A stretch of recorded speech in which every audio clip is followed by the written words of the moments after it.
Watch. Elvis Presley Unchained Melody with Never Seen Before intro, and in the best quality ever. This shit's fucked. Bloated Corpus Christo song stealer can barely talk. He rumbles around half dead already, mind half out to lunch. You wonder why we're here, watching. So you look for clues. There must be a sign. And it's not just the Coca-Cola cups on the piano top, laced liquor lunch. Sitting down at the keys, God, when he opens his mouth to sing, colors fly, he belts out all the beauty in the world, otherworldly. The belt of his jumpsuit strained, jumpsuit emblazoned with the sunstone symbol emblem, Aztec sunstone, its meaning unknown. Calendar? A long, lonely time. Sacrificial slab? Godspeed. What does it say, signify, symbolize? Pierce lips, semiotics, déchaussure, so sincere. I follow this ghost through the gates of Graceland, haunted strains of that other cheesy tribute song, to ask him why he wears this suit. But neither of us speak Nahuatl. The jungle palms are a green so luminous they hurt my widened pupils. I find myself thinking along the tawdry lines, are they real? Do I really feel the way I feel? There was this guy, Benjamin Whorf, who invented Whorf's law of Uto-Aztecan languages, how in Nahuatl the phoneme ch replaced the original t in the position before ah, ch, t, ah. A phoneme is a sound that distinguishes one word from another. Phoneme, phone me, phone rings, Elvis, rings, picks, click, up, dial tone. Maybe lost that connection, what? The separates wrong, me, sounds from the ghost of Elvis. Flipping through the dusty books, straining to find. I know it's here. In an Aztec codex the people speak in curled quotes, glyphs, volutes, volumes of color, holy smoke. What is it he is saying? I can't say. I keep talking anyway. Benjamin Whorf also posited the Sapir-Whorf hypothesis. This is the principle of linguistic relativity, which states the structure of language determines thought, cognition, worldview. Kathy, the security guard, says, our DNA is made of the same stuff as stars with a buffalo accent. Jeff says, I guess I just have to accept the awful fact that everyone I love is now an amateur astrologist. We are unmoored, looking to the stars for signs, meaning, determination.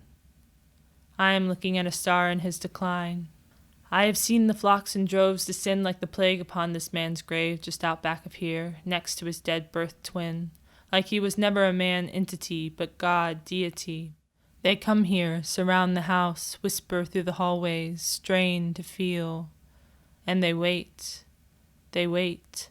as if he will return, like the Aztecs waited for Quetzalcoatl. There had been a leave-taking, an embarrassment, too much pulque in Coca-Cola cups.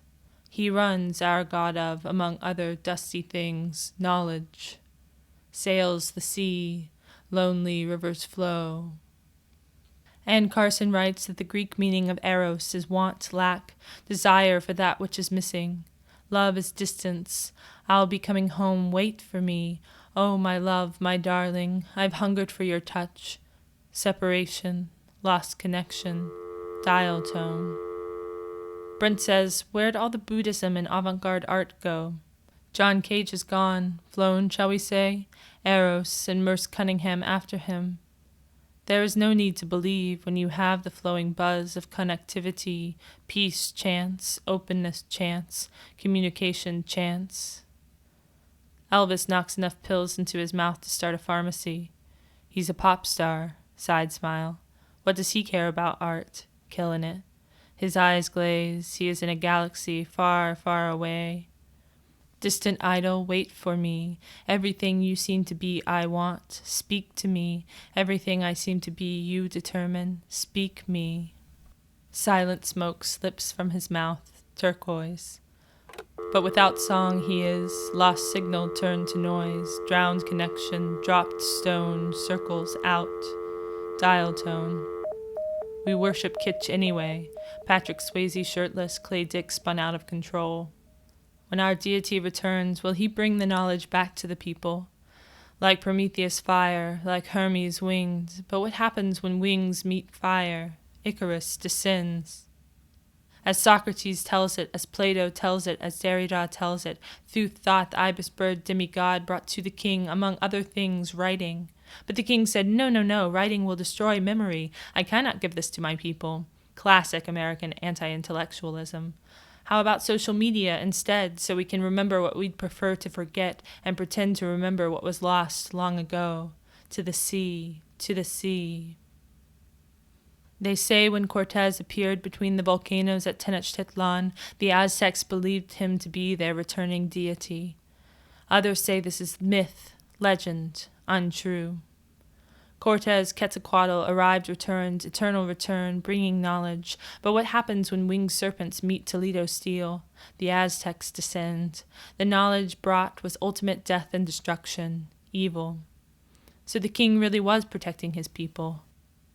This king unzips his suit and leans back with a peanut butter, banana, bacon, Sammy, and belts out, "Don't know much about history."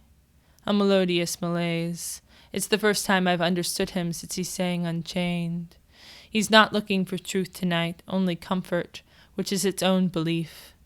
The pills open up some things and restrict others, and we find ourselves leaning back on the couch, both thinking along the tawdry line. Do I really feel the way I feel? But only language can determine this for me. Only language can determine me. Only language can. And time can do so much.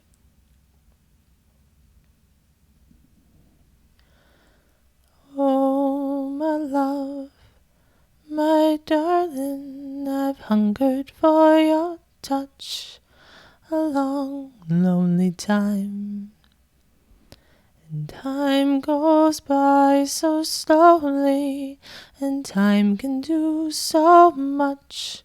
Are you still mine? I need your love.